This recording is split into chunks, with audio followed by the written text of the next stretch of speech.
So, grief, loss, betrayal, that level of pain, when that happens, you have spent so much of your life giving inspiration, energy, encouragement, belief to others, or at least doing your best to transfer that. When it happens to you, what do you do? I'm glad you asked that question. The model that you have here is what I do. I believe in order for us to make it, we're watching and witnessing the throes of a dying beast. When my mother, I've never seen anybody die before, but my mother was flailing her arms, you know. He said, "Mama, you've done your best by us. Let go, Mama, let go." But her arms everywhere, we wanted her to stop moving arms like that. When humans die, sometimes people fight it, or like animals, you know, fight it. And, but there was a point where she stopped, and we saw her looking in the distance. And I see death as a transformation, that we've finished the course. And my goal is to die young at an old age, you know.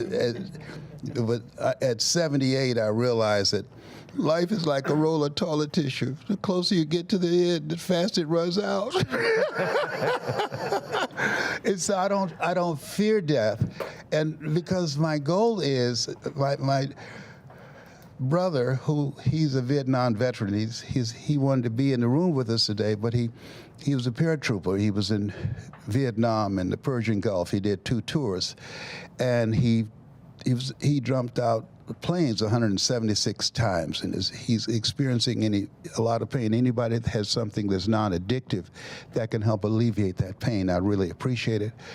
But he asked me last night, "Leslie, when are you going to retire?"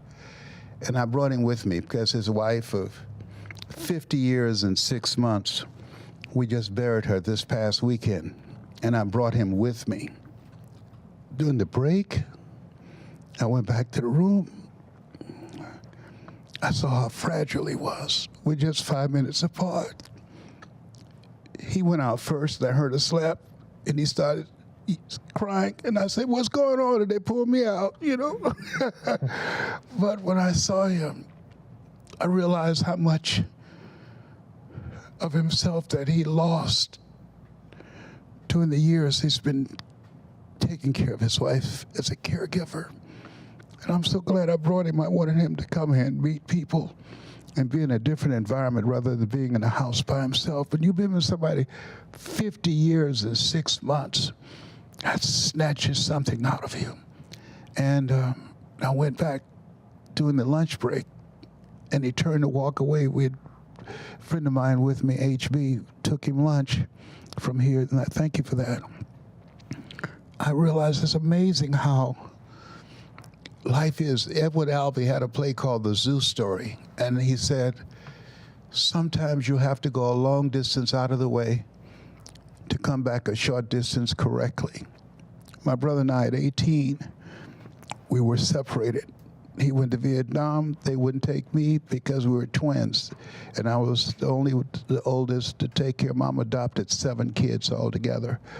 So I was there to take care of other brothers and sisters. And that's the first time we've been separated, and here we are, back together. I said, "Wesley, it's been 4 days. I come and knock on your door, and when you come to the door, I say, 'This is my brother.' I said, 'We're back together again.' I said, 'I don't want you to worry. People die within 6 months when they lose someone. That they've been many caregivers die before the people they take care of.' And he said to me, 'I'm going to be all right, Leslie. We're going to finish strong together.' And so when I look at the work that you're doing, people have to have mental resiliency. They have to upgrade their skill set, and they have to create communities like the Genius Network of collaborative, achievement-driven, supportive relationships. A lot of people are intimidated by artificial intelligence. Well, I come from the era of rhythm and blues, Marvin Gaye and Tommy Terrell. And they had a song called Ain't Nothing Like the Real Thing, Baby.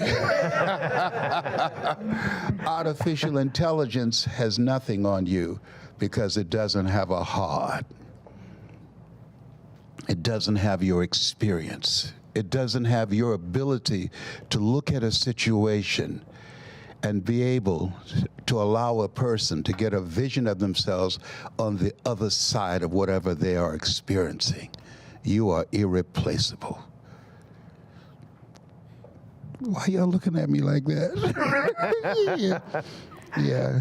I think that is very, very profound. Yeah, and man, this work here, I'm meeting some very beautiful people. Any question anymore? Do y'all have any questions? Who's got a question? Don't everybody raise your hands at the same time. I've got a few of them, so make sure he has a mic. Thank you. Never seen a mic like that. Yeah. Y'all gonna get sued up in here.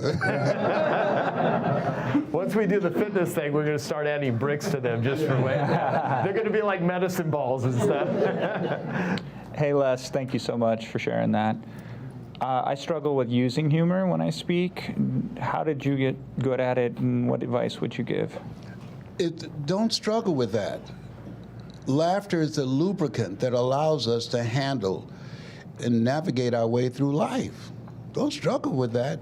I don't tell jokes, but people say that I'm funny. So you find things that you can use that will trigger laughter, and particularly if you're a presenter, because when you use humor strategically, case in point, ladies and gentlemen, how many of you know people say money won't make you happy, but everybody want to find out for themselves? And I remember a time in my life, I was so broke, I'd walk past the bank and trip the alarm. and then I had a moment. I got a call. Leslie, my sister, Margaret Ann, are you sitting down?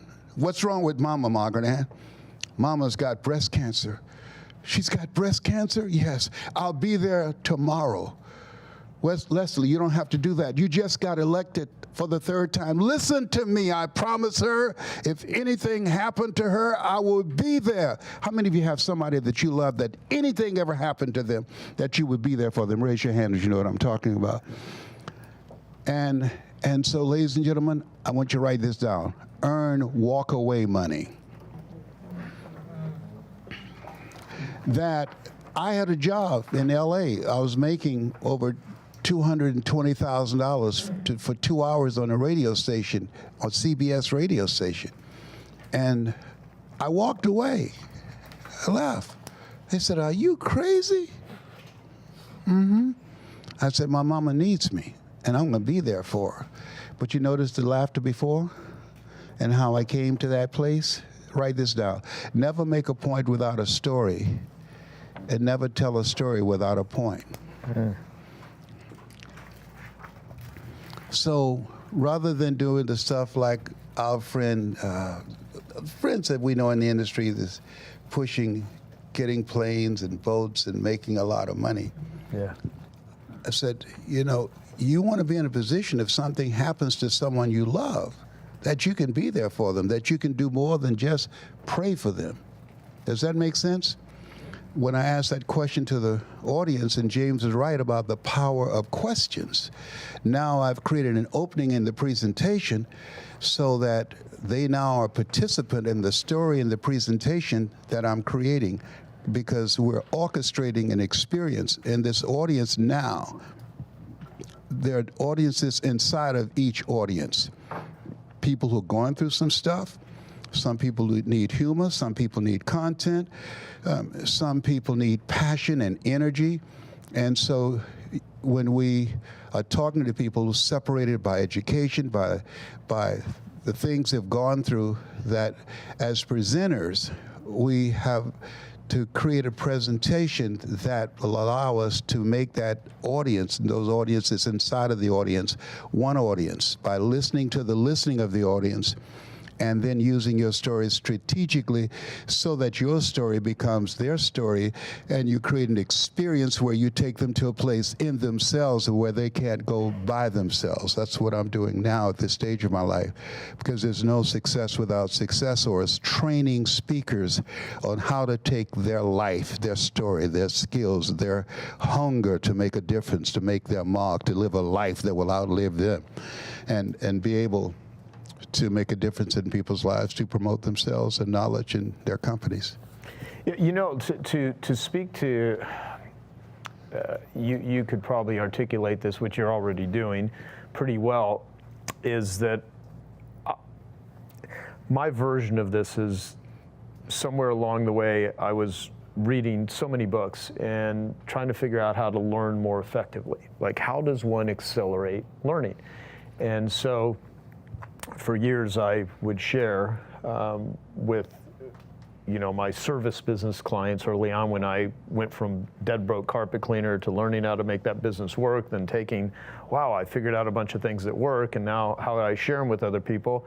And I'm definitely afraid of speaking, so I don't want to go speak, and then I would force myself to be in situations where I had to present, although I was a nervous wreck. And then I started going to Toastmasters, and that was incredibly beneficial. And then it dawned on me, wow, I'm learning this stuff so much quicker because I'm now putting myself in a position to have to teach other people. So I would then, later share 3 ways to learn something. You learn through the School of Hard Knocks. You just don't ask for directions. Before GPS, there was that whole stereotype of men never ask for directions sort of thing. You just bumble your way through life. You figure it out. You'll learn stuff, but you're going to fail a lot. It's going to be painful. So that's one way to learn. Second way to learn is you learn through the experiences of other people. You read their books, go to their seminars, buy their courses, learn, get educated. Not education in school, but education out of school, right? The real life education. And that's a more effective way to learn. That's why I read a lot of books. That's why I've gone to a lot of seminars. That's why I've hired a lot of people. So then the third way to learn, which is the most, accelerated, fastest way, is you start teaching other people, because then you have to integrate it at a whole nother level. Yeah, totally. Well, thank you. Several people have commented on the recycle pain. Recycle pain is a good phrase. Curious, what's the definition of recycle pain? Which I'll ask you to maybe go elaborate a little bit more on that.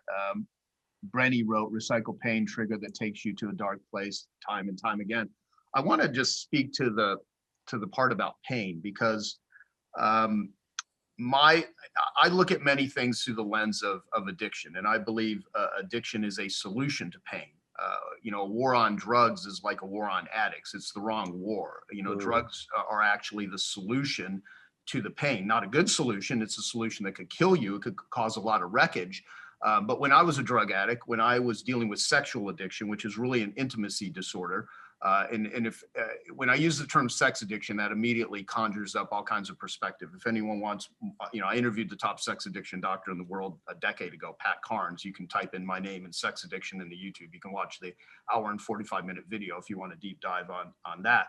But it's all about pain. And so, people will eat the pain away, gamble the pain away, look at the internet, fuck the pain away. There's all kinds of different ways that people deal with pain. And when you go through a breakup, you can really feel some deep wounding, and it's amazing where your mind can take you. And of course, I only can speak for where my mind has taken me. And my friend Guy Wench, he actually did a great talk on TED on breakups, and he talked about, as do you, where we can, it's almost like you start experiencing very similar signs that someone that's going through withdrawals of addiction go through. Hey, I hope you're enjoying this video, and I want to let you know that I have a new book that's come out, and if you'd like to get it absolutely free, there's a link below in the description, or you can wait till the end of this video, or you can simply go to joesfreebook.com and you can get a copy there.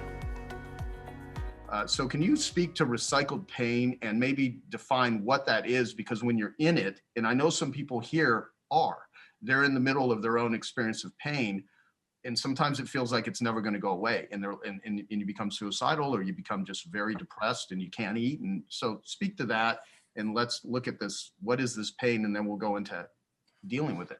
Yeah, so that's a great question. Recycled pain in the context that I'm using it is um, after a breakup, you might think that it is this person or the infidelity or the rejection. And the pain is so big or the suffering is so big. Um, but when I look at the people who I've worked with at Breakup Boot Camp and we peel back the layers, we see that it's not just about the ex. Sure, there is the missing, there's a relationship that fell apart, there's that, but then there's all the pain that compounded from all the heartbreaks before, right? Like for myself, mine was recycled pain because my first heartbreak was the one I had with my father, of never feeling like I was enough, of always trying to earn his love, of trying to be like, pick me, prioritize me, instead of work. And me kind of developing this addiction towards the emotional experience of chasing unavailability, right? And so it's important that we understand what is the root of the pain, what is that recycled pain that's repeating, because it's only then we could actually start to shift the patterns. I talk about this in my book. And why do we choose people who can wound us in a very similar way, right? Because it can be confusing when you're dating, when you're in relationships, it could look like you're dating very different people. But I really encourage people, if you're not happy with the relationship outcomes you have, just take a inventory of the last 3 people you had a romantic connection with, and write down what are the 5 top feelings that you felt in this. And they could be, from joyful to anxious, and then look at what is a pattern, because there's likely an emotional experience that's repeating, although the person looks very different on the outside. So why is this? And I talk about the chemistry compass because people after a breakup or feeling rejected, they have a tendency to think that they are broken. I hear this all the time. The rug has been ripped out from underneath me. I feel like I'm broken. And when we look at it, you're not broken. Your chemistry compass might be broken. And your chemistry compass is your internal GPS that is pointing you into the direction of who you're drawn to and who you're repulsed by. And this is determined at a very young age. There's something called attractions of deprivation. It's also in the psychology world called repetition compulsion. And this is a human being's tendency to choose people on a subconscious level that can wound us in a very similar way to how we're wounded as children. Our psyche tries to recreate the scenario of the crime in an attempt to change its ending. And so we don't know this. And I know for myself, right, in my early 20s, I only dated DJs and club owners. In my 30s, I then started dating just tech CEOs. And I was like, oh, no, totally different. There's no pattern here.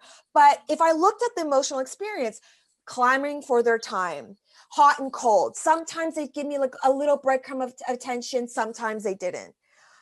The emotional experience with my dad, the DJ, the tech CEO, exactly the same. Anxiety, always trying to prove my worthiness, trying to be enough, trying to edit myself. And so until I was able to recognize that, I didn't have a starting point to actually creating change in myself that would actually set up a different future for myself. Yeah, that's so good. And the way you describe it in the book about, so who were more fun, the tech CEOs or the DJs, if you just had to go back to that? Tech CEOs probably better, because DJs, I was just always just trying to buy them a shot, so they would pick me. Right, exactly. All right, so I am Nick Janicki. This is Lyle Maxon. Our Brangelina name is Lick Janison, if you look at our Instagram. It's not a real thing, don't try to look it up. But how virtual reality will change the world is our talk. We're very passionate about this subject. And as Joe said, it's very much like stepping into the movie. And this is thrilling. There are actually Emmy award-winning VR movies now. And there's one called Wolves in the Walls.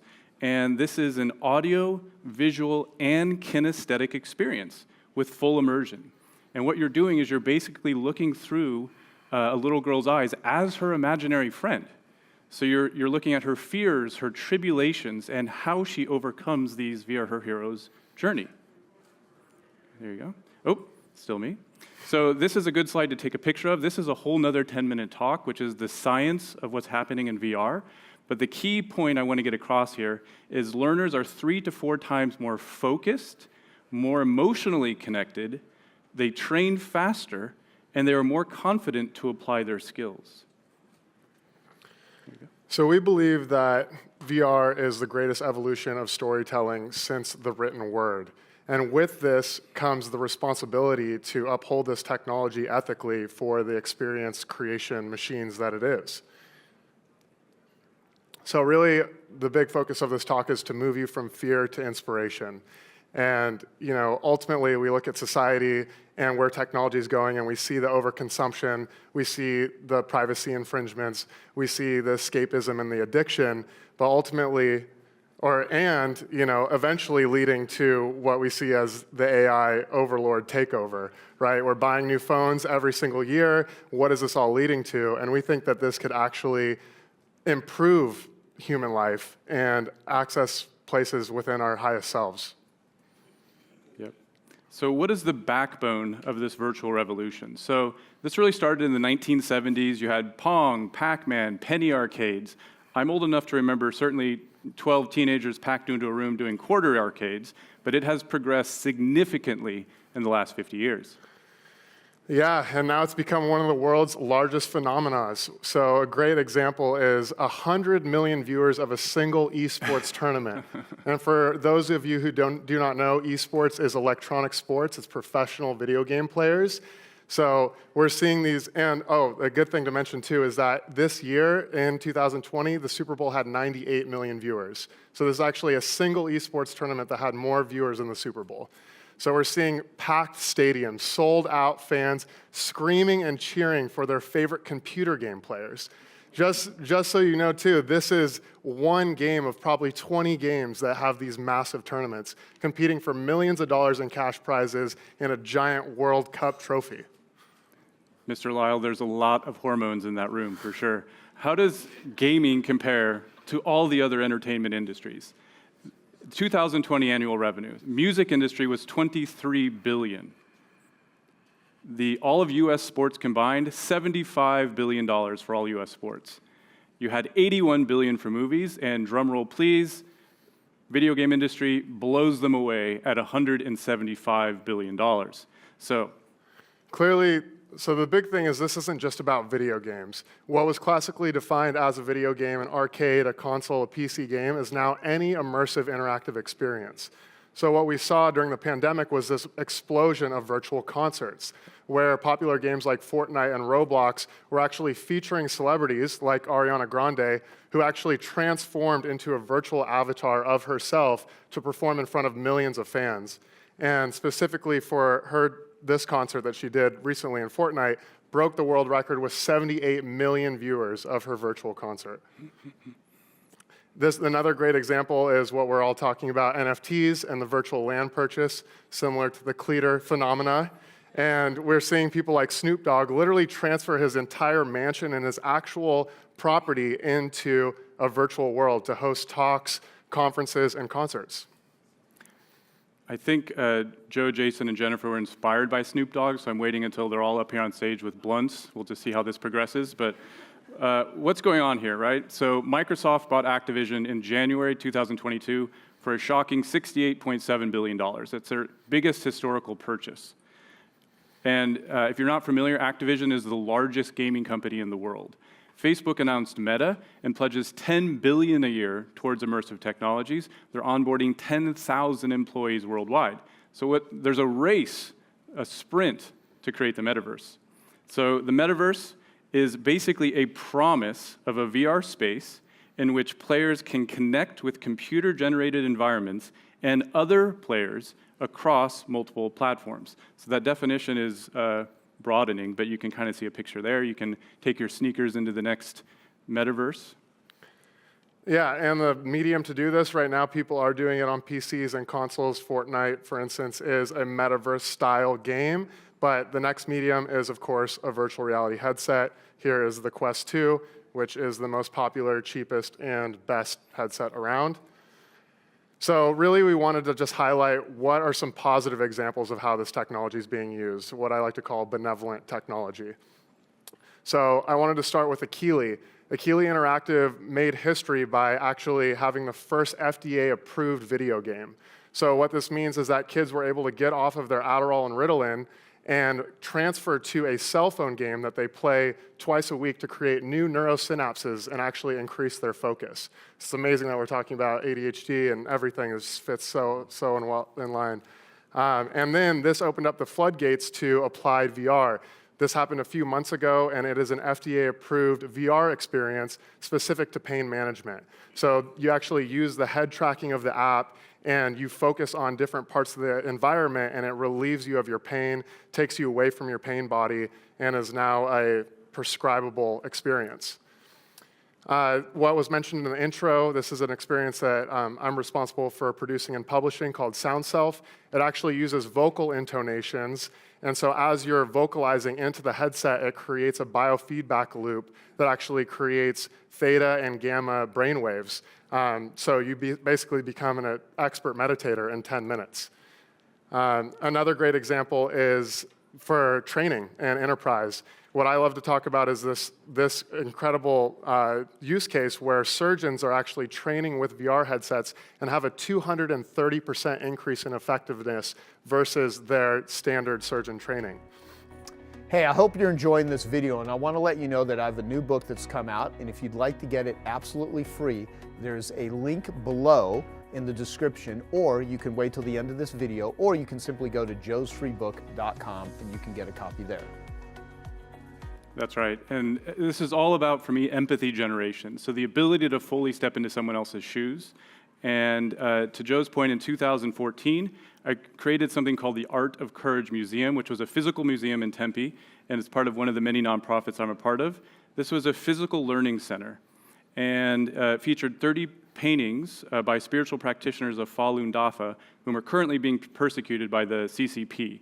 And basically, we would take kids there, we'd educate them, they'd learn how to meditate, they'd learn about principles like truthfulness, compassion, forbearance, or Jen Shan Ren in Chinese. And I created this beautiful thing with one developer, which was this entire recreation of a Tang-style village. And you would literally go into this and walk into the paintings and experience each painting in full immersion. So what we're finding is this is a great way to share causes. VR is an amazing way to really get people empathetic about a cause. We believe, well, Joel said, no one cares what you believe. So what we see is happening is gamification in full immersion is coming to all industries and will absolutely affect every single aspect of our daily lives. This industry is moving very, very fast, and this can be overwhelming. And so what we're here to do is we want to rewrite our relationship with technology and create a positive relationship with ourselves and humanity at large.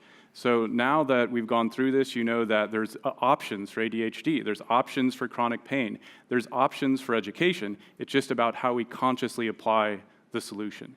So we think you should get a VR headset, you should start experiencing the vast benefits of immersion, and what will you create in VR to uplift the human spirit? I turned around and looked back here because I have one of them somewhere that I don't even know if it's on this wall behind me. I have one of these images from Gaping Void that says looking for love in all the wrong places, which is what I think addiction is. You know, people are looking for love, but they're looking for it in ways that are self-destructive and hurtful and things like that. And that's one of my concerns right now with the pandemic is that, you know, when you have, I mentioned this earlier today, when there's stress or there's recessions or any sort of crisis, wars, anything that causes a global stress or a community stress or a family stress, vices increase. People drink, they do drugs, they look for escapism. And in a lot of ways, you know, my friend Gabor Mate says that, you know, with addicts, the question is not why the addiction, but why the pain.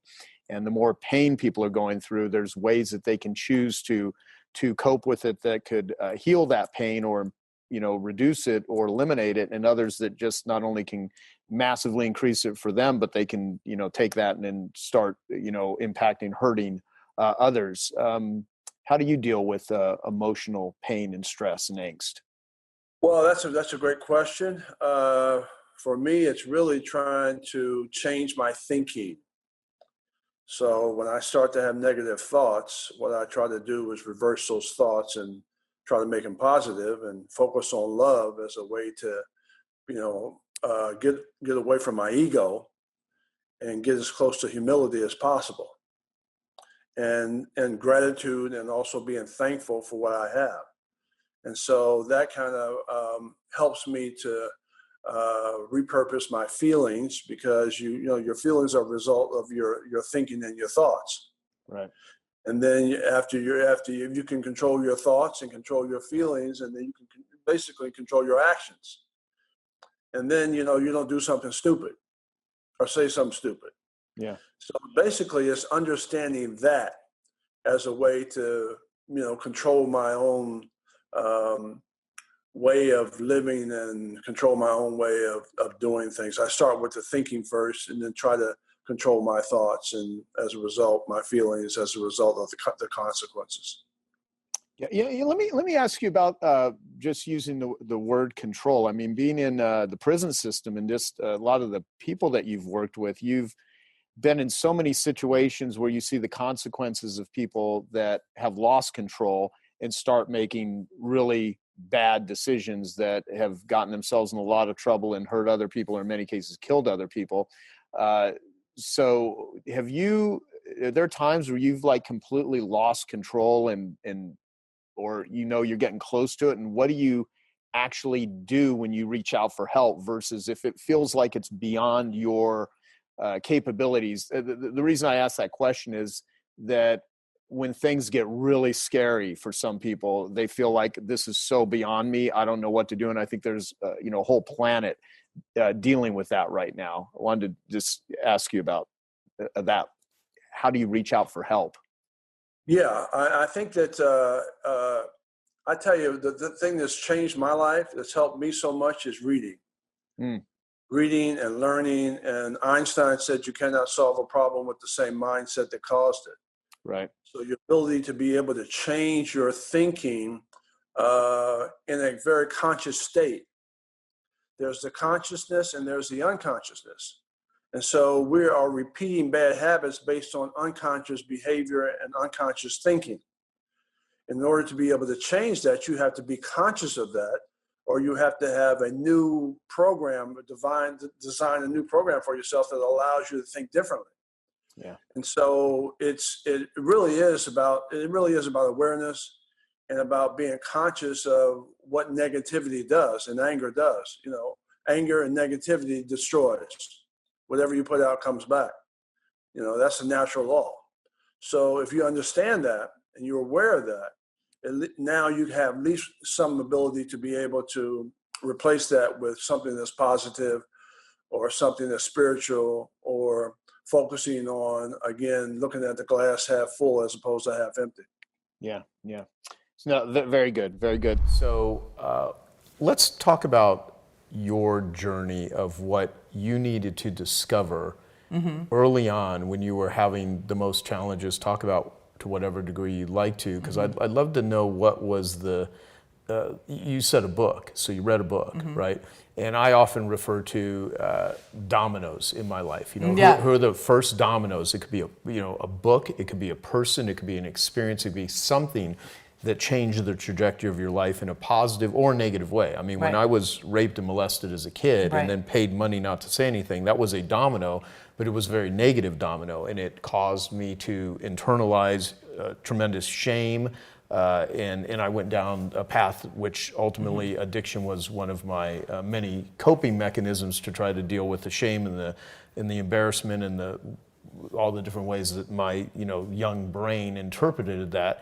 And then there's very positive dominoes that have completely pulled me out of these holes and these traps that I would get myself into in life. So I'd love to hear, like, what are the biggest things that were challenging you, how you went through them, and then how did you end up turning this into a very successful big business that you have now that is teaching other people to do this? I mean, you found a formula, you're a convert of your own system, and then you started selling that system to others, which actually is kind of what I did when I was like a dead broke carpet cleaner. I figured out how to make that business work, then I taught thousands of service businesses. That was my early days in teaching and helping people, which I never, in my worst states, I never thought I'd do interviews, write books, do speeches. I mean, I was a shy, introverted, scared human just trying to bumble my way through life. Right. I still bumble my way through life. I Yeah, just me do too. it maybe a little bit more strategically once in a while, you know what I mean? But I honestly do think most humans, no matter how successful they are, status, fame,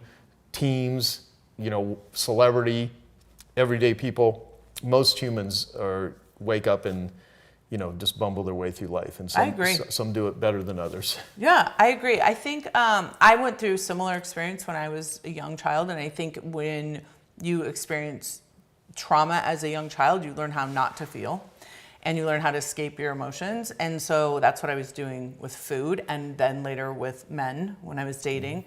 And when I read that book and it really explained like that I was just trying to escape who I was and trying to escape my own self, it kind of put me on this trajectory of like, why do I want to escape who I am? Like, what is it? And what I uncovered is that I just had so much self-loathing, like because of the experiences that I'd had as a child and what I had made that mean in my own mind. And what I realized as I kind of read all these books and did all this studying and even some of the therapy that I did helped me understand like that I could decide, and I know it seems so obvious now, but I could decide how to think and feel about myself. And nobody who had abused me or no circumstance could deny me that power. And I think that's the most powerful thing we have as humans is the decision to decide what to think and most specifically what to think about our own selves. Right. And so when I started, you know, with the weight loss, what it was really was I learned to experience an emotion instead of eating, which sounds so basic, but people don't, a lot of the clients that come to me that eat emotionally, I tell them, I'm like, you don't have an overeating problem, you have an underfeeling problem. And it's same with like addiction, because I later went through it with alcohol, right? I would look at like a glass of alcohol and I would say to myself, you can either drink that and escape what's real, or you can experience what's real in this moment. And what I realized, this was so profound with the drinking, that I realized, I'm like, if I don't let myself feel what's real about my life right now, what's true in terms of my emotional life, I'm never going to change because I'm never going to know how bad it is because I'm always drinking, covering it up. And it was like this momentary thing where I just decided I'm going to live my own truth now. And so I started just experiencing what it was like to be me. Right. And it was terrible. And instead of drinking, I decided to solve for that.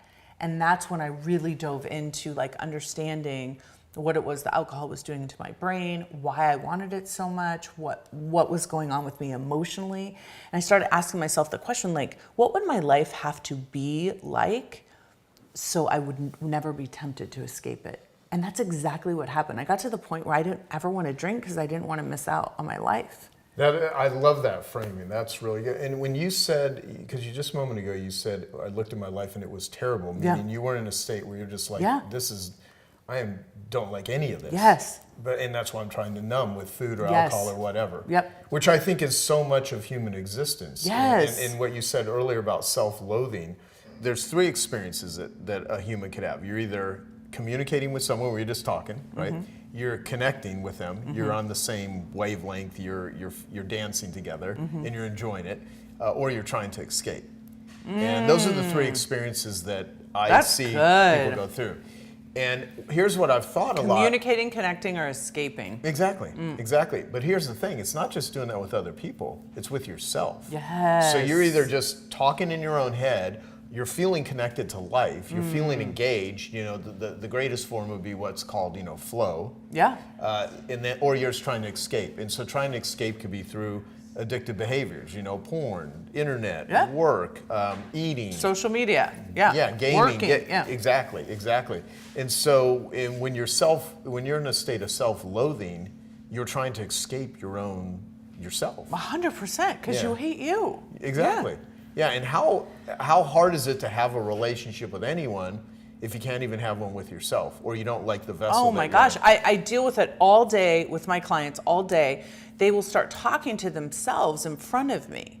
I'm so stupid. I can't do anything right. I'm a terrible person. I'm not worthy. They don't even know. They start saying it out loud and I repeat it back to them and they don't even recognize. It's such rhetoric that's just been playing in their brain. They don't even realize that's what they're telling themselves. I'm like, I would want to escape that too, right? And that was me for sure. So, okay, so then let's go to what was the domino? What was Yeah. the big thing that made the difference? It was the book, but Yeah, then the book, and like really understanding. There was a big domino where I understood that I could feel instead of act out my feelings. That was like profound, and that really changed my whole life. Being able to be present with myself. Yeah.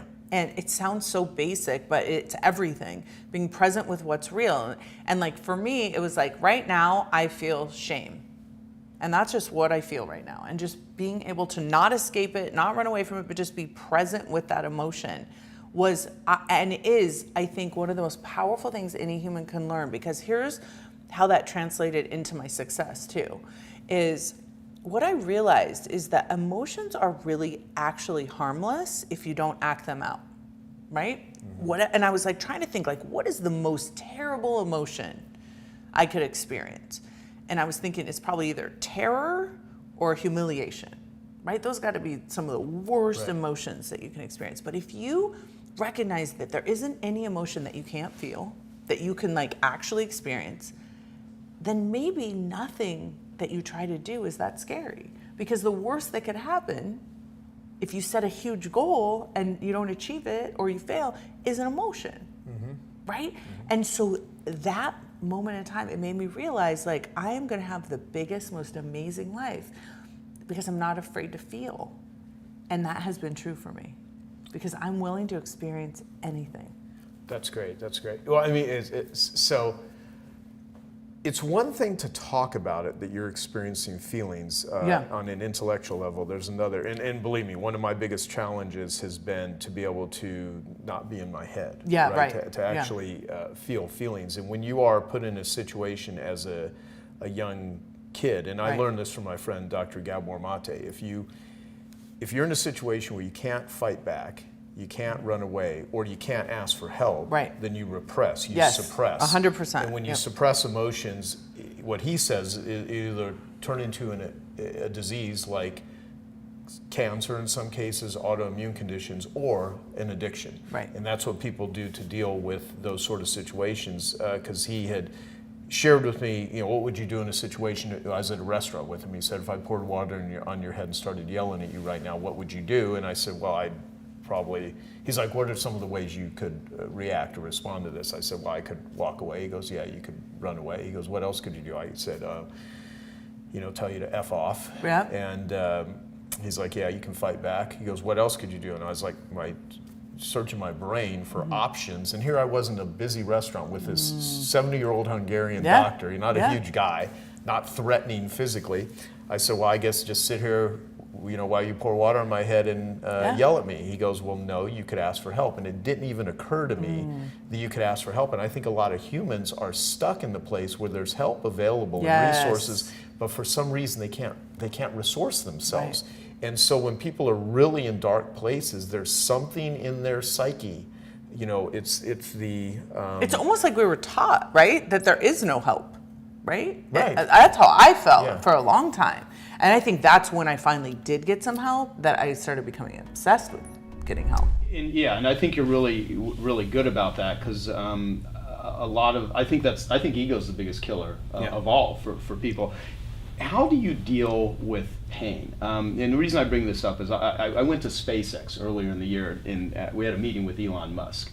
And he's a pretty amazing entrepreneur. And he said, someone asked him, how did you, you're running 3 different companies, Tesla and Solar City and SpaceX. He said, I have a very high pain tolerance. Yeah. And all entrepreneurs that are doing anything big, they endure suffering. And most people are not aware of the depths of that emotional suffering, mental, the public wants to attack you. Sure. You can simultaneously be helping people while they're also trying to steal from you. I mean, what are your recommendations on enduring the parts that are endurable to get to the parts that are great? I think the biggest thing is that what is the end of the day goal? Is it the ability that I know that I made the best efforts, and I don't judge people per se for what they do wrong. I don't know if your daddy or mommy locked you in the closet for 30 years or whatever the case is, and they whipped you, whatever the case is. That's not my problem. I try to find the best in everybody that I work with. I also, it's a lesson learned every time that I have to endure the pain on how to make myself better. I'm not going anywhere. I'm going to have to deal with this sooner or later. What can I learn from the lesson of what just happened? And then it really makes me check my 3 criterias when I either work with a business or an individual. Number 1, did I have enough knowledge for the subject matter or on the person or on the business? Did I have enough knowledge? Number 2, did I surround the business or the investment or whatever the case is with enough qualified people? And number 3, did I do it because I really wanted to be part of this, and do I love it? Because, we can fail 10 times in something we love and we're going to work it out the 11th time, but you fail one time with something you didn't have your heart into it, you're gone. Right. And I keep going back to that checklist, and it prioritizes, my next effort. How do you get out of success traps? Because for entrepreneurs, success traps are harder to get out of than failure traps. When things are good, but they're not great, or they have because in your world right now, you are thrown deals continuously, and you have to say no. Yes. Or getting yourself into a situation where it's like, this is good, but it's not great. How do you cut it? It's purely time management, and it really is, you gotta, I look at it once a week or once a quarter or once a month, depends on what the topic is with my team, and I go, what is generating, more cash and with the least amount of effort and time, and what are we having more fun at? Bottom line, that's it. And then sometimes I look at things and it's kind of like the buyer's remorse or shopping. If I go and see something, I don't necessarily buy it right away. I leave.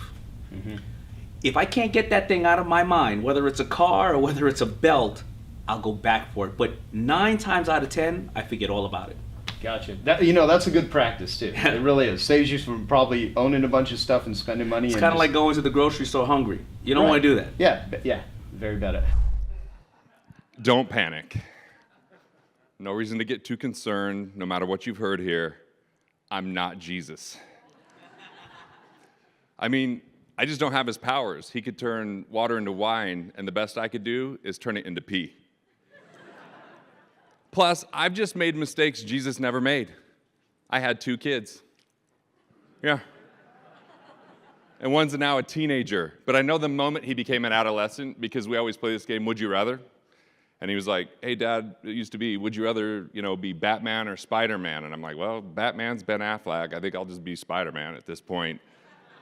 But the other day he said, would you rather look at a girl's butt or her boobs? That tells me 2 things. Number 1, he's becoming a man. And number 2, I don't think he's discovered the vagina yet. Belongs way up there. Yeah. The conversations have changed. The other night he's like, hey, Dad, do you have sex with Mom every night? I was like, well, son, I certainly try. I didn't want to disappoint him. Yeah. But he has gone from like a sleep and romance terrorist to my very best wingman. Like, we'll go upstairs and he'll shut the door to my room.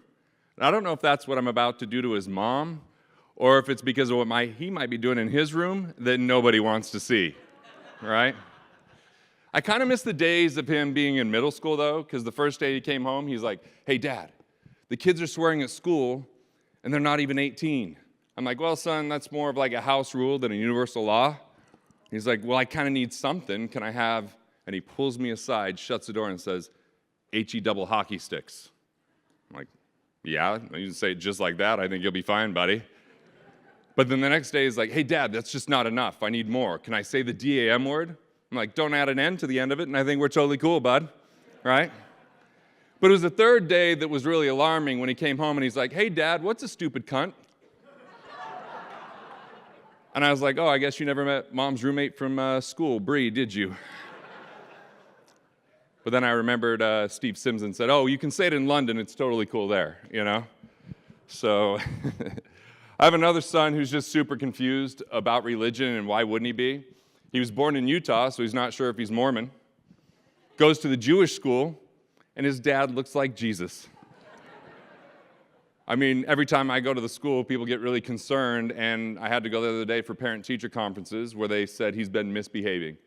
And they thought it would be a good idea for me to spend more time with him. Turns out, it was a horrible idea, and I'm a terrible influence. Yeah, I came home the other day, and he's like, hey, Dad, are you hungry? And I'm like, oh, see, this is already working. Yeah, of course, yeah, but what? And he's like, oh, would you like a bowl of cream of some young guy? Now he doesn't know that means a bowl of semen, he just knows it's funny. So I decide, well, I better find some appropriate kid jokes, but I go to the wrong place, Google, because this is the only joke he remembers. Why did the chicken cross the basketball court? Because he heard the ref was blowing fouls. Hey, I hope you're enjoying this video, and I want to let you know that I have a new book that's come out, and if you'd like to get it absolutely free, there's a link below in the description, or you can wait till the end of this video, or you can simply go to joesfreebook.com and you can get a copy there. That means sucking, okay, you guys don't get it, but most people do, so don't worry about it. It's good, it's good. I ask these kids inappropriate questions all the time, like, who do you love more, me or mom? And they're super diplomatic about it. Like, we could never choose. I'm like, well, if I'm going to leave her ass, who are you going to live with? I found out this is definitely not me, right? I say mom way too quickly. When I got married, my wife was like, hey, here's the deal. Like, we're not going to spank our kids. I'm like, well, all growing up, I got my ass beat. And she's like, exactly. I was like, oh, touche. Yeah. So one day the kids are just misbehaving, and she's like, you need to take care of your kids. Amazing that they're my kids when they're acting like assholes. They're her kids when they're doing something great, right? So I sit them down, I'm like, look, guys, mom says I can't spank you, so if you keep acting like this, I'm going to have to beat your mother. She didn't even care. She was like, just chop me right here in the throat if we'll have him shut up, you know? Yeah, my son, he's just 14 and he's asking for help that I don't know how to help him with. Like, he says, hey, Dad, will you help me text a girl? I'm like, I don't know what to text a 14-year-old. But then in my head, I thought, damn, I actually have friends that do. So I had to make a rule. If I can take the girl's age and combine it with the guys, and it sounds like a time of war, we can't be friends anymore. 1836? I don't think so. 1942? Please. 1776? Their ass is going to jail. But I decided, you know, I've been married for 17 years and 15 very happy years of my life. So I'm like, you know what, I got to be hip. I got to start doing some of these things. So I decided I'm going to sext my wife. So, I mean, I'm a writer, so I'm like spending some real time on this, talking about nibbling and caressing and pulling. Well, I'm like, maybe I'll pull that statement back. But after about 20 minutes, I finally hit send. I get a little bit nervous. I'm like, oh, I wonder what's going to happen. Is she going to send me a video? I'm like, nah, please, that ain't going to happen. Maybe a picture? That'd be awesome. But maybe she'll just say something that blows my mind. And I get a little nervous, but finally those 3 magical dots start to appear. I'm like, oh, this is great. What's it going to be? Spend a couple minutes. It's going to be something good. Finally it comes through. K. No, that's it, just K. But hell, I'm an optimist, so I'm like, that's fine. I'll just drive home and I'll deliver the O if she can't type it in. But when I get there, she's like kind of pissed off. And I'm like, oh, maybe this is role play. She's waiting for me at the door. I'm like, what's up? She's like, sometimes your sons have my phone.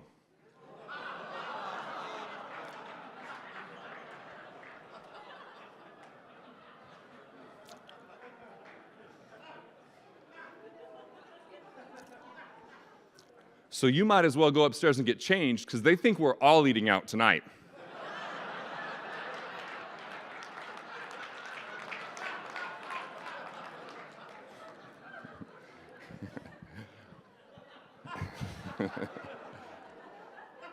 Look, thanks for letting me share a little bit of this with you. The reason why comedy is important to me is because of connection.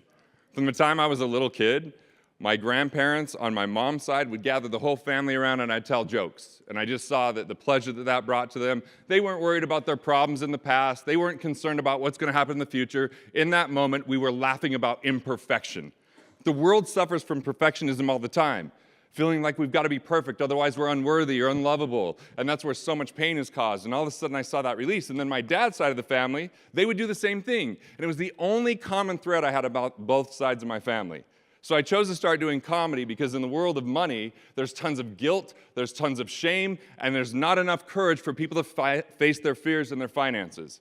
So I figured If I could start bringing a little bit of comedy, maybe there'd be some healing, maybe we can have some advancement, because there's millions of people online getting educated, but there's billions getting entertained. What if we could kind of sneak in, create some laughter, build some connection, and make a big difference? And there may be some value in pain in and of itself. I'm reading a book by a science writer who is a masochist. And she's going really deep in dopamine signaling and saying, look, endurance athletes, pain. Ballet dancers, pain. People who do cold therapy, pain. People who do CrossFit, pain. And she's like, it's doing something to allow us to experience pleasure. Do you think that's part of this whole thing? Dopamine, absolutely, for sure. Is that like, oh yeah, I mean, if Not dopamine, dopamine, but pain.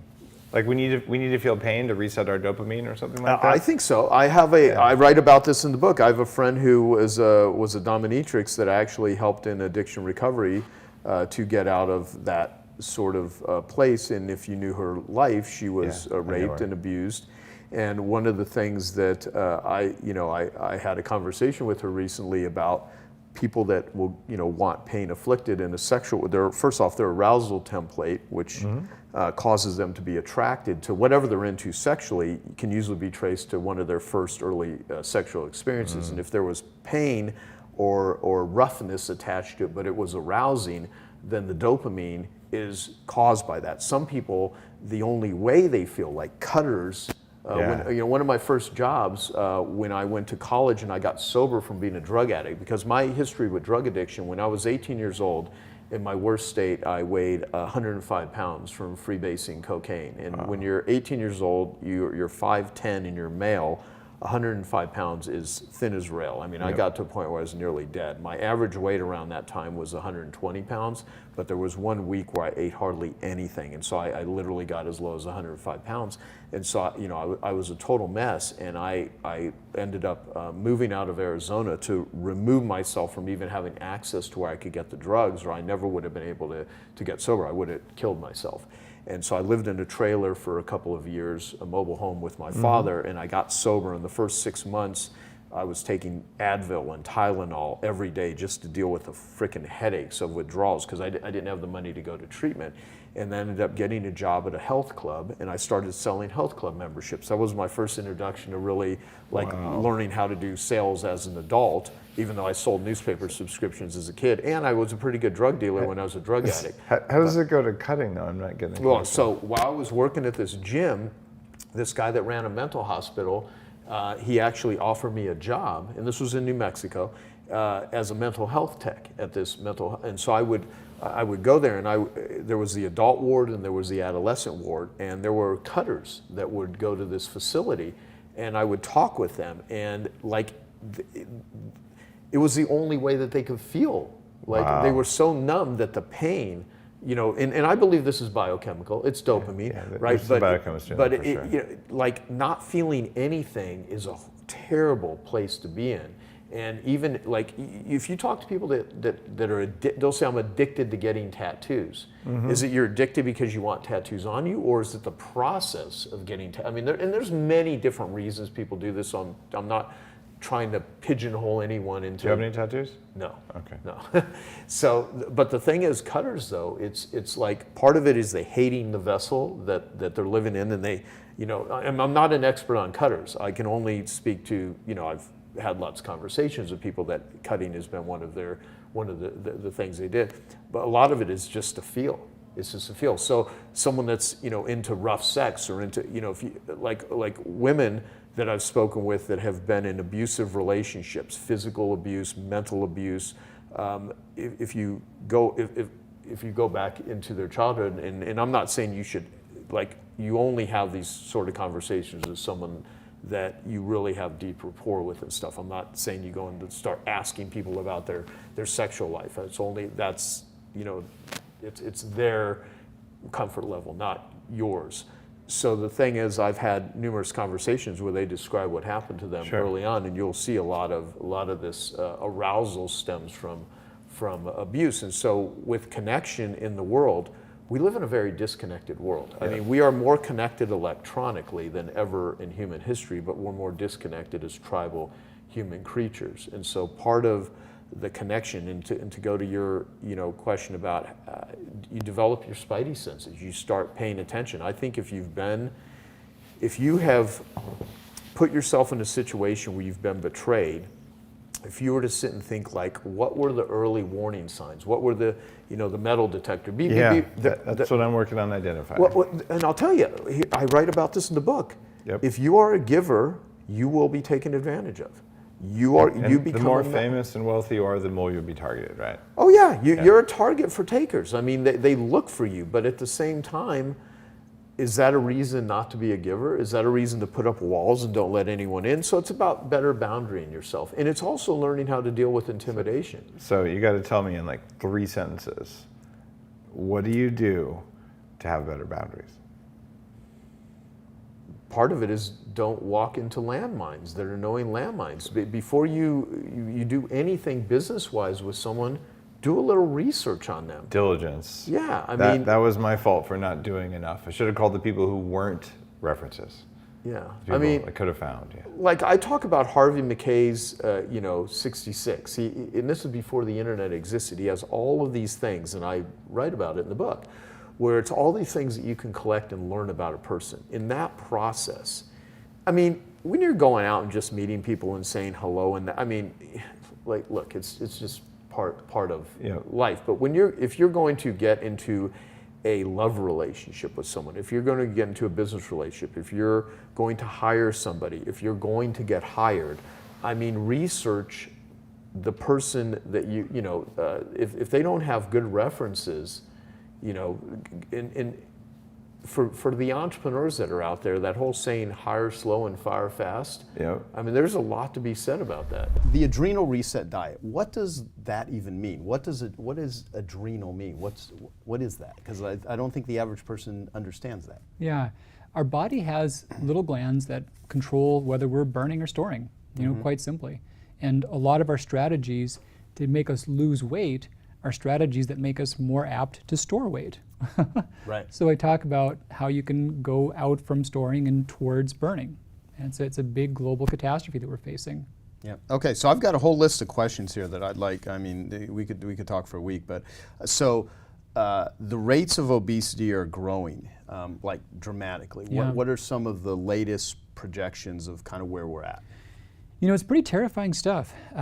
One stat that I read recently showed that in the next little over a decade, we're looking at 2/3, 67% of people on the globe being overweight, obese, or morbidly obese. Mm-hmm. So globally, the numbers of deaths we're projecting, so go back to like 1800, all the wars all around the world since 1800. So World War I, World War II, Vietnam, Korea, and not just our wars, but all the others. So all those casualties together, we're talking about more than that in the coming decade from complications of obesity. Wow. And we're talking about roughly 10 times the cost of all those wars since 1800. Why? That's it. So the old model is people are lazy and they eat too much. Mm-hmm. That's what we're being taught and told. And it's so disconnected from reality. To see the rates go up stratospherically in the course of a decade. So one thing we see is that animals, so chimps, when their food is controlled, they're getting obese, even on controlled diets. So it's not behavior and lifestyle. There's a collective number of factors that push us into the storage state. And our body is getting geared up for famine. We have these mechanisms that allowed us to survive famine in the past, and now a whole lot of things push those buttons and we're storing all of our food as fat.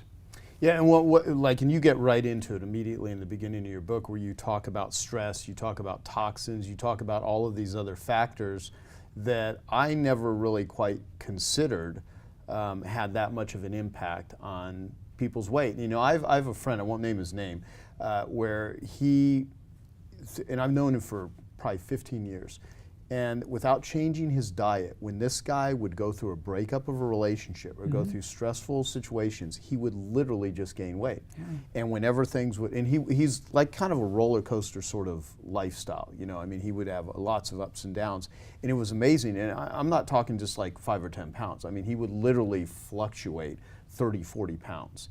and then things, he would start meditating and he would like lose 20 pounds, and he would swear that he could not figure it out, but then he identified a few years ago that it was totally based on stress level. And so now one of his maintenance things is keeping himself not freaking getting completely stressed out, or because if you're not sleeping, all these sort of things. So way back when, stress meant danger and danger meant predators, and predators would go after us when they had fewer food options. So that meant food scarcity. So stress equals famine to our bodies, and famine means we prepare, we hold on to it. So his body was not under physical danger, but the mental emotional stress, which can be part of that for sure, that triggered the same thing that danger would, and his body went into a storage mode because of it. And I'm not even sure where I first read this, but it's like people would make the analogy, well, we're so much safer and we got all these luxuries that we never had before. The difference, though, is it's just nonstop, the interconnectivity. Whereas if you're chased by a lion, hundreds of years ago, when you're done, if you survive, you're bored for a while, you're safe. Right, exactly. Whereas in modern society, if you have like anxiety going on, it could just be constant from the moment you wake up to your inability to sleep and all these sort of things. So let me, without going too deep into that, how much do genes control our body weight? And what is a gene? I mean, I'm going to ask you some very basic sort of things, because I want people to, you hear about all these things, but like, what does it actually mean? Many who have struggled have been told that it's genetic, that their weight is genetic. Genes to our body are what a blueprint is to a building. So a gene is a set of instructions that tells us how we're going to grow. So you see a set of identical twins. They share the same genes, they've got the same eye color and a lot of the same health habits. They've been studied. So if twins are raised separately, their body weight has no relationship whatsoever. There's like no correlation. And they've shown that the difference in weight from one twin to another is predictable based upon the adrenal hormones. So the more one twin has adrenal hormone stress, the more that twin will gain weight. So we're often told that weight gain is genetic, and it is true that there is susceptibility among certain family members we see, but now we know it's not because of the genes. And the positive side of that is that means it's not inevitable, that it can change and it can improve. Okay, so if I see some people, like let's say I have a lot of female friends, and some like just don't eat and I know skinny fat. I mean, so there's some people that are not healthy, but they look good, and there's others that just exercise and work out, and they still have trouble losing weight. And so the best of my layman's understanding is, it's genetics. This person just has sort of this thing, and this person does not. To what degree are some people just born a certain way where they can eat whatever they want and they maintain a certain level of thinness, and other people do not? What is that all about?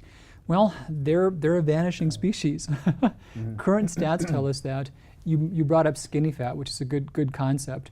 There are those to where their scale weight may be good, but they do not have enough muscle tissue. So they're okay weight, but just not lean enough, not enough lean mass. So if you take them out and you take out those who are overweight or obese, the remaining percent of the population is about 11%. So about 11% of the people right now have good body composition. So there's not many, and they are dwindling very rapidly. Wow. Okay, so now one of the things you talk about is why do you argue that calories do not explain weight gain? Because there's been this for years, calories in, calories out. Yeah. Explain what is a calorie, and then how does that relate to weight gain or weight loss or whatever? It makes me nuts, and that is one of the biggest public policy statements, is that it's just, eat this, not that, move more, change the calorie equation. So a calorie is a unit of fuel. So you've got like a gallon of gas as a unit of fuel. So a calorie is how much metabolic energy food would release if you burned it in a test tube. Now, they've argued at the level of public health that weight gain is from people consuming more calories. And then the solution based on that is eat fewer calories. And I think about that, well, let's go to football. So I'm not a big sports expert, I'll put that out there. And same with okay, good, so I don't have to be embarrassed. So let's say that we're doing a post-game analysis, and the Cowboys just crushed it, they won the Super Bowl, and someone wants to know from the big commentator, well, why did the Cowboys win? Oh, here we go, the Cowboys won the game because they scored 30 more points than their opponents. Like, well, duh, so there's a description, but that's not an explanation. Right. And that wouldn't be a strategy. You couldn't say, hey guys, next year let's score more points. Right. We could win that way. Right. So at best, that's all the calorie model is. It's just describing events, but doesn't explain it. Doesn't explain it at all.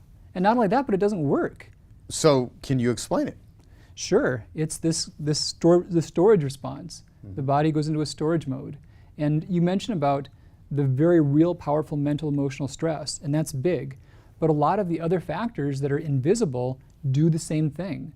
So we could breathe in plastic residues. And the same thing, like your friend when he would go through a breakup or a crisis and how his health would change from that. The same stuff can happen to you from breathing in byproducts from plastic. The same things that would happen under a crisis. Or you can spend more time around electromagnetic fields. We're carrying our devices all the time. Right. That's just like the breakup and the crisis. Or we can have the fact that a third more people than ever before do shift work. They're not sleeping at regular times. That's just like the stress. That's just like the crisis. Did you say a third more actually do that? Starting in 1980, it went up by about a third. Really? In the U.S. or is this worldwide? Globally. Wow. The global economy, we're working on each other's schedules. Yeah, interesting. Yeah, because sleep. Yeah, well, let's talk about something like sleep. I'll throw that in here. I guess sure. I can zig and zag here a little bit. But how much does sleep affect things? That's a factor. And somewhere around 1980, 1990, things shifted that caused radical weight gain. And we've seen that sleep can be a stronger predictor of weight than diet or exercise can. So the old model of it being behavior, habit, calories, sleep doesn't make sense on that. If you sleep more, you're actually burning fewer calories. But the data is strong that good, deep sleep rhythms are helpful. And they help because they reset the adrenal response and move us out of that storage state. Yeah, okay. So, one of the questions I have here is that experts say that weight gain is a result of poor habits. How does habits relate to this? Because I'm of the mindset that much of any sort of indulgence is addiction, and the brain gets hijacked, and I know a lot about behavioral addictions, sex addiction, gambling addiction, food addiction, and when I say a lot, I mean I've done quite a few interviews with people on behavioral addictions versus chemical and drug addictions, and I used to be a drug addict. I won't go into my whole story here, but I've talked about that when I was 18 years old. I used to freebase cocaine. I was a drug addict, and I'm a big admirer of 12-step groups and recovery and all that. That being said, there's a difference between habits and just flat out addiction. Habits, I think everyone has, good habits, even if the consequences of their habits are very poor. If someone wakes up every day and eats, an Egg McMuffin and doesn't exercise and smokes a cigarette, they've developed really good habits of waking up and, eating poorly and doing that. But that's used to shame people and guilt people, and what's your take on it? Well, yeah, it shames, it guilts, it raises the stress load, and it's not a rational solution. So habits imply willpower, and they imply intent. They imply that we've got a choice to eat this or that, or move or not move. There's some conscious intent behind that.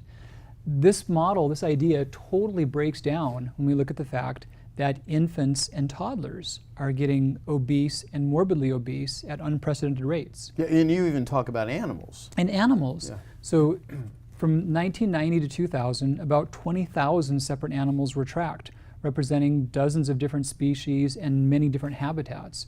Every single animal tracked was found to have unprecedented weight gain over that time frame.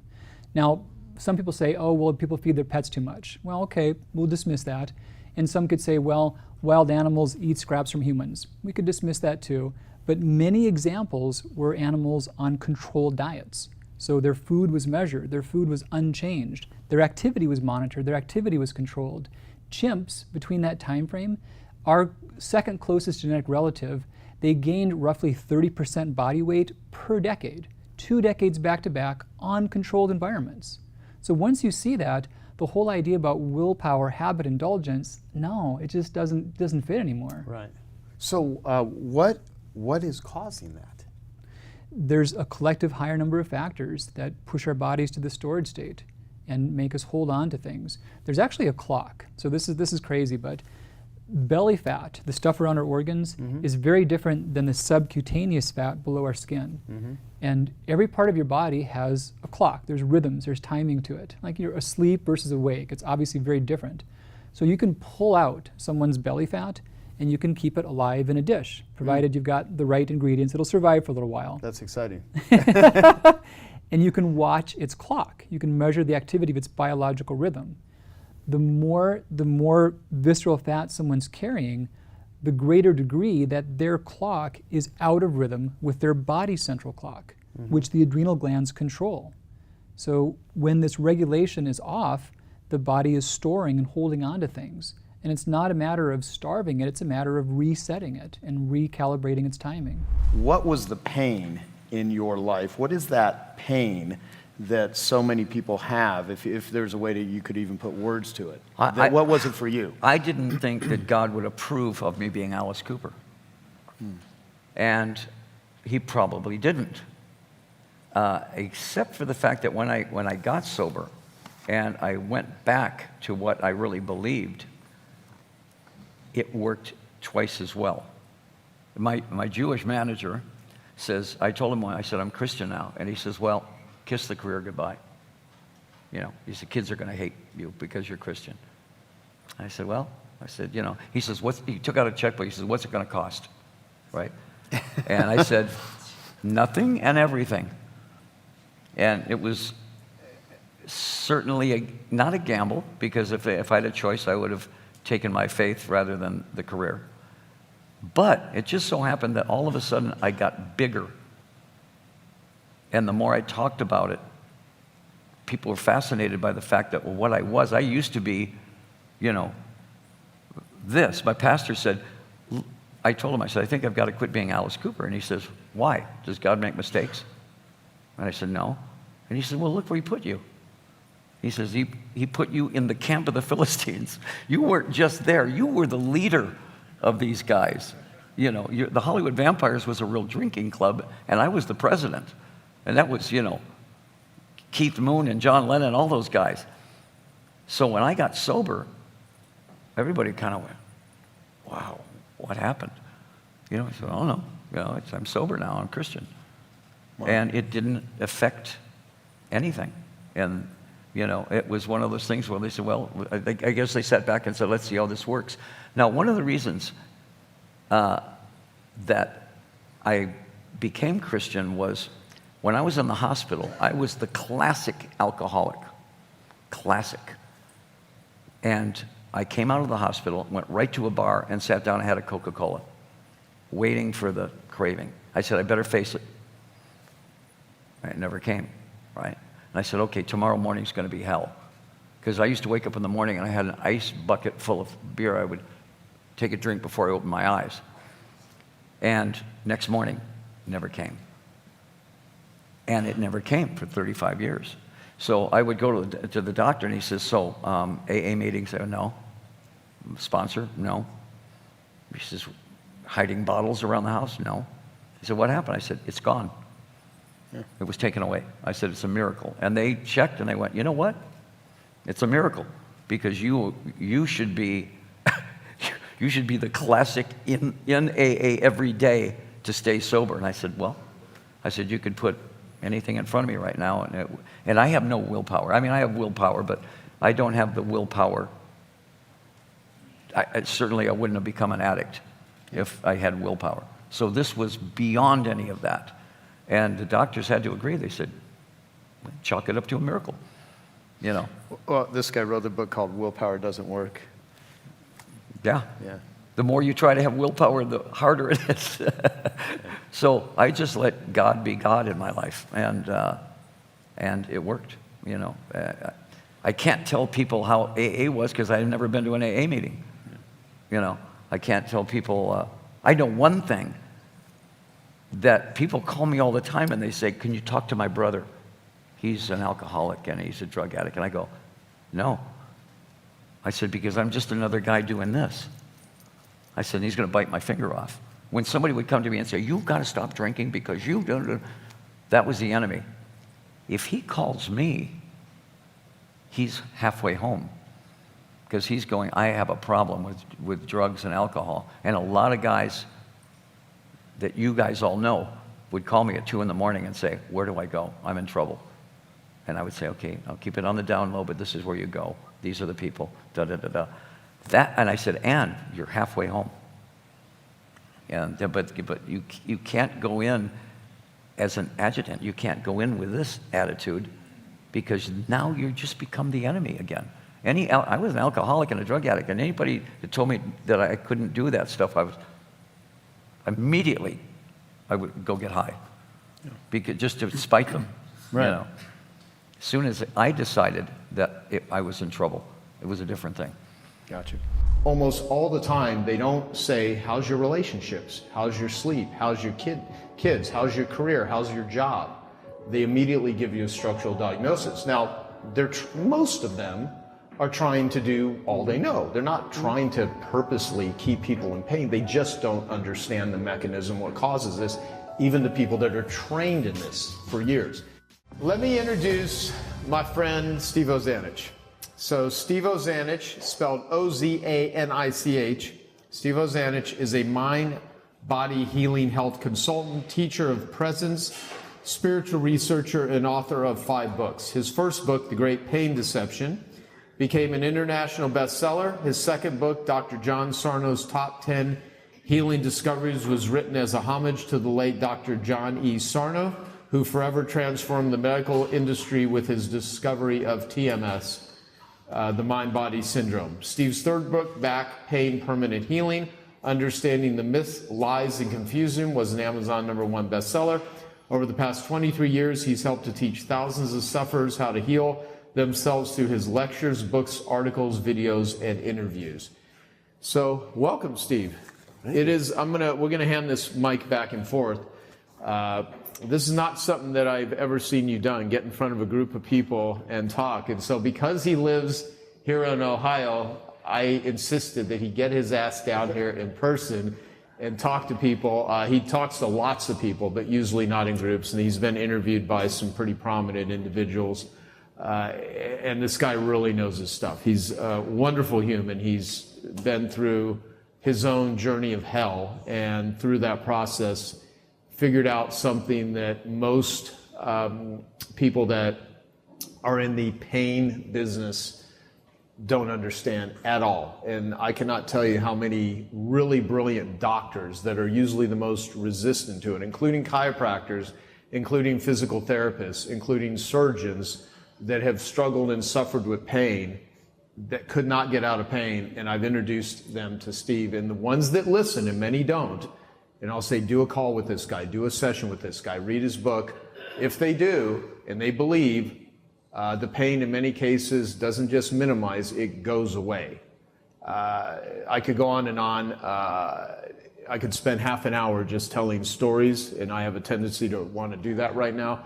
But I want to just ask you, tell us who you are, what you do. Sure. Thanks, by the way, for the beautiful invitation. Has anybody heard of that phrase TMS that he just mentioned? Yeah. Looks like the people that know me. It's a very important phrase that could save your lives someday, actually. And it has saved many lives. I guess my story is a good place to start, right? Yeah. I was in severe pain for 30 years. Started in the low back. And of course, I did the normal routes, I tried everything. Acupuncture, physical conditioning, physical therapy, core strengthening, hanging upside down like a bat. I always tell people I did that, inversion tables they're called. But I never tried to suck the blood out of anyone's neck.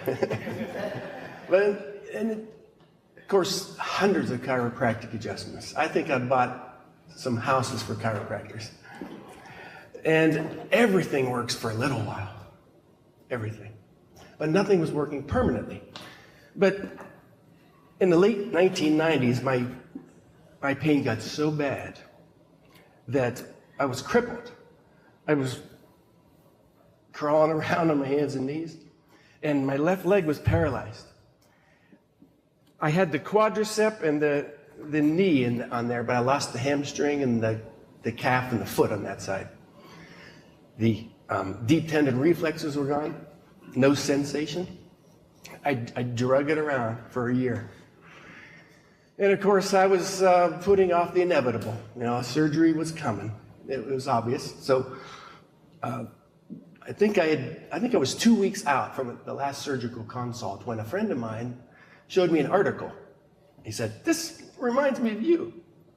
So I looked at it. It was by some doctor named John E. Sarno from the New York University Medical Center. So I went home and I got Sarno's book and I started to read it and I saw his implications and I threw the book against the wall. The very book that was going to save my life. I rejected it. And as Joe knows, 90% of the people who do reject it. What I'm going to tell you works every time, but only 10% of the people can see it, which is okay because there's different levels of consciousness. It's all about consciousness. Certain people can see it and go, "Oh, that's me." Now, I didn't see it at first. Actually, maybe I did see it. That's why I threw the book, right? Mm-hmm. And so I got worse, of course. And I quit eating. My family was freaking out because I was down like 50 pounds. And I've been a trainer my whole life. I was down 50 pounds. And so I went back and I looked at that book of Dr. Sarno. It's called Healing Back Pain. And it connected. Tears were flowing. It was powerful. But this beautiful man had given me the answer. So I started doing what he said, and it didn't happen as easily as it happens for most people. There was no one like me to come to. But I healed eventually by following the advice, and I ended up writing that book, The Great Pain Deception. Yep. And getting his endorsement was tougher than healing. Dr. Sarno, he didn't endorse things at all. He was just a medical doctor. But it's done well out there. Many, many tens of thousands of people have healed from it. And I wrote a couple follow-up books. One was an homage, like you said, to him. And the third one was called Back Pain Permanent Healing. I had more to say after a 400-page book. There was some more I still wanted to say. So his discovery was something he called TMS, which originally stood for tension myositis syndrome. He was very frustrated and upset with his results. He was actually a physiatrist at the New York University Medical Center. He was so frustrated with the results of his work that surgery wasn't working permanently and therapy wasn't working and on and on and on. So he did something unique in modern medicine. He went and looked deeper. And he took the files out of his back pain patients. And he noticed, oh, they've got other health problems too. They've got allergies, they've got, sleep problems, they've got skin problems, they've got stomach problems. So he did something even more unique today. He began to talk to them, which is very rare. I have people say to me, my doctor never looked at me. Came into the room, looked at the chart, scribbled something out, and walked right out. But he was an old man, so he was old school. And he started to notice tendencies in these people, personalities. It's a personality problem. He's a paragon of it. He noticed these people tend to be perfectionistic, goodists, strivers. They push themselves to win, to succeed, to learn, to know, to understand, keep everybody happy. But what they didn't know was that they were furious inside about all that. We despise every minute of that. As Carl Jung said, there's another within us whom we do not know. There's two people here. There's the one that we show the world, which Freud called a superego, Jung called a persona. This outer face that we show everybody, it's to please people, mainly the parents, and then by extrapolation, everybody else in the world. And so these people who tend to have this personality type, we call it type T person, which stands for tension. They had all kinds of health problems. They were magnets for anger and tension, but they didn't know it because the process is all unconscious, which means you don't know it. It's outside of your awareness, outside of your consciousness. And so that's probably the main reason people don't believe it, because they can't feel anger and these things. Now, yes, they feel stressed out sometimes, but they don't understand the magnitude of it. And so he discovered when he started telling his patients, you know what? I don't think there's anything wrong with your back. I don't care about that disc herniation or that stenosis or that spondylolisthesis or the spondylolysis or the spondylitis or the quad equina syndrome or the prolapse disc or the sequestered disc, whatever the label they want to give it. I think this is your brain diverting your attention to your physical body and away from this rage. And he said he was astounded when he told his patients that they began to heal. He couldn't understand it. He said, I was mystified. That was the word he used. That the knowledge of what's going on was the healing mechanism. You don't have to do anything else. Now, it makes sense because what the brain is trying to do is divert your attention to the physical, whether it's feet, knees, hands, shoulders, doesn't matter, and away from the emotional, which, once again, is outside of the awareness of the individual. So it makes sense why we would reject it, because it's helping us. He said, it's a favor your brain's doing for you. It's trying to help you cope through your daily life so you don't have to deal with all this crap that you're putting on yourself. And so, if it's trying to help you, why would anybody want to get rid of it? You know? So you can look at pain or disease as an emotional crutch that's helping you walk each day, and people don't want their crutches kicked out from underneath them. Okay, I hope you found that video awesome and useful. So if you want to get a free copy of my book, I want you to click here. And if you want to watch some more videos that'll be useful and awesome, click here. Go ahead. They're over here. Do it now. Come on. Thank you. Watch them.